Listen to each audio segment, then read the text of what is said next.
Well, hey fans, welcome back to another movie review, and today we're talking about Karate Kid Legends. So before I get to the rest of the review, I'd like to thank the sponsor for this video, MoviePass. So MoviePass is back and it's better than ever. It's a subscription-based ticketing service, and I've been using it for a few months now, and I just think it's great. And they have this neat new black card, and it feels great, and it's very easy to use. And unlike your AMC A-List or your Regal Unlimited, you can use MoviePass at almost any theater, and it is very simple to use.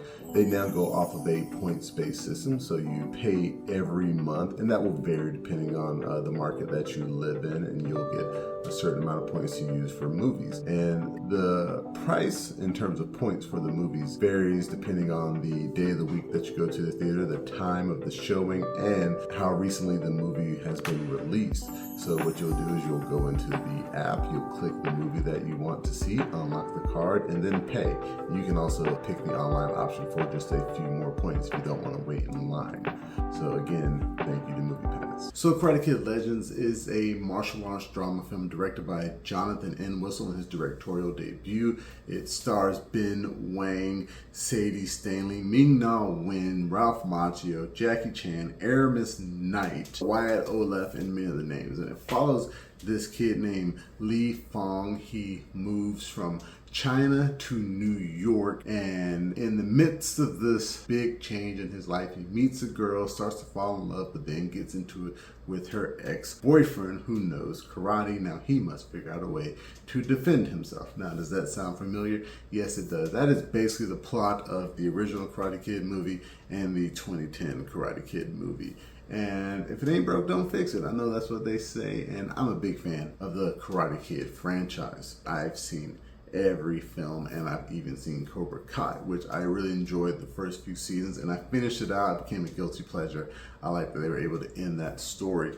So when I first heard they were making this movie, I was super excited. The only downside was that the people who were involved in the Cobra Kai TV show were not involved about this movie. They didn't even know Sony was making it at the time. Ralph Macchio found out and he was like, hey, I didn't know either, but you know, he decided to come back. So the fact that they're bringing in, I think this is actually the first Asian Karate Kid. You got Ralph Macchio, who's Italian. You got Jaden Smith, who's black. We actually have an Asian kid doing karate for the first time ever. And it's actually Kung Fu, because this film is more like a legacy sequel to the 2010 Karate Kid than the original Ralph Macchio Karate Kid movie. So they melded these two worlds together, because I remember when the 2010 Karate Kid movie came out at the time, the studio said that this is a reboot. Daniel LaRusso doesn't exist in this universe. There's no Mr. Miyagi. It is now Mr. Han and Dre. But lucky for them, they never actually said in the movie that that was the case. So 15 years later,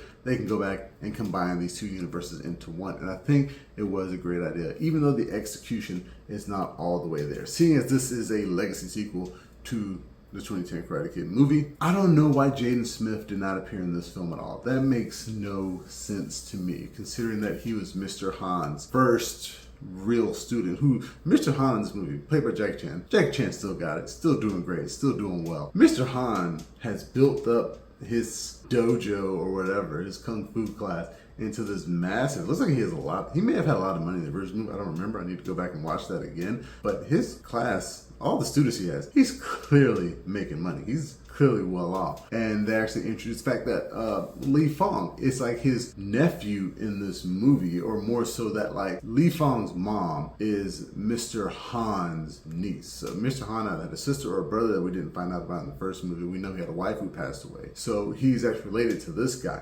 And they do a great thing in the beginning of this movie by tying it to Mr. Miyagi. So if you guys remember the Karate Kid Part 2, when Daniel LaRusso and Mr. Miyagi go back over to Japan, he asks about the Miyagi ancestors, and Miyagi starts telling the story about one of his ancestors that, you know, got drunk while fishing on the boat and the storm swept him away. So then they extend that story, and I'm not sure if they use like re-speech or whatever to mimic Mr. Miyagi's voice, but he talks about how his ancestors ended up in China, was taken in by the Han family. He learned Kung Fu, and when he came back to Japan, the Kung Fu that he learned, he combined it with karate, and that's how he made Miyagi-Do style karate. And I think that was an excellent way into this movie, and they should have dug more into that, the relationship between the Miyagis and the Hans, and I think it would have made a great story. The new kid, Ben Wang, who plays Li Fong, I actually like him. I like that he looks like a high school kid. We all know Ralph Macchio looked like a grown-up in the last movie. Jaden Smith looked like a kid in the previous movie as well. So I like that they're skewing younger with these actors, even though I think the girl, Sadie Stanley, I think she's in like her early 20s, but she still plays young. So I like their relationship. I like the character of her dad, who's played by Joshua Jackson, which I actually like that storyline where Li Fong teaches her dad, how to become a better boxer to try and win some money. And that was a great storyline. And the way that scene plays out, they make it seem like he lost when the other guy cheated. And Joshua Jackson's character, he clearly won. He clearly won the fight. He clearly won the money. The rest of the movie should be null and void because of that scene. But they kind of gloss over it, and it really didn't make sense, which is why I say this movie really should have had a second run on that script. The only storyline I really didn't care for was the friction between Li Fong and Mia's ex-boyfriend, Connor, because Connor really felt like an underdeveloped villain for this movie. We don't really find out much about him or his backstory, whereas Johnny Lawrence in the original movie and even the Chinese kids in that 2010 movie, you kind of find out about, what their relationships with their teachers, like what makes them tick. They glaze over that in this new movie, and I just didn't really care for that character. Now the actor, I was watching the movie and I was like, man, I kind of recognize him. What is he from? And I found out he's like the Red Dagger in the Miss Marvel show.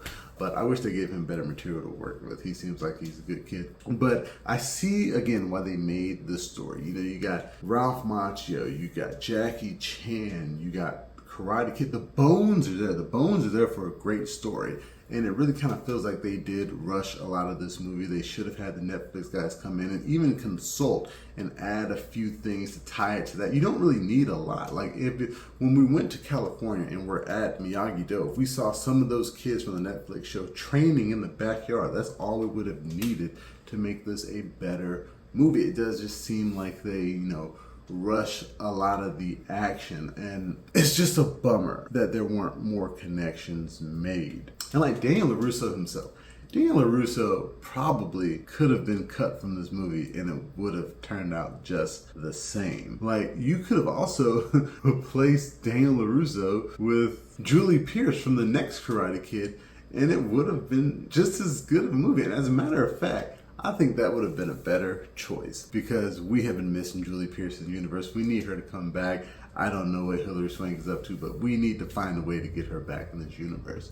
And the music was fine. They do have a lot of hip-hop influences. I think Sony pretty much does that in a lot of their movies. They did it in the Spider-Verse movies. Acting's fine. Story's solid. Could have been better if they didn't rush the script. In terms of the score, I'm going to give Karate Kid Legends a solid 6.9 out of 10.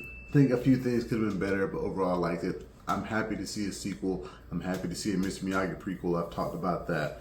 I just want to see this franchise continue. Another thing, and this is a little bit of a spoiler territory, what really made the ending of this movie, it made me smile. William Zabka does appear as Johnny Lawrence in the scene. I'm not going to tell you what exactly happens, but seeing his character, even for the little bit of time that we got him, made me smile. And it's clear that scene was tacked on. They got him in the studio, hey, can we record this really quickly? It'll make the fans of Cobra Kai happy.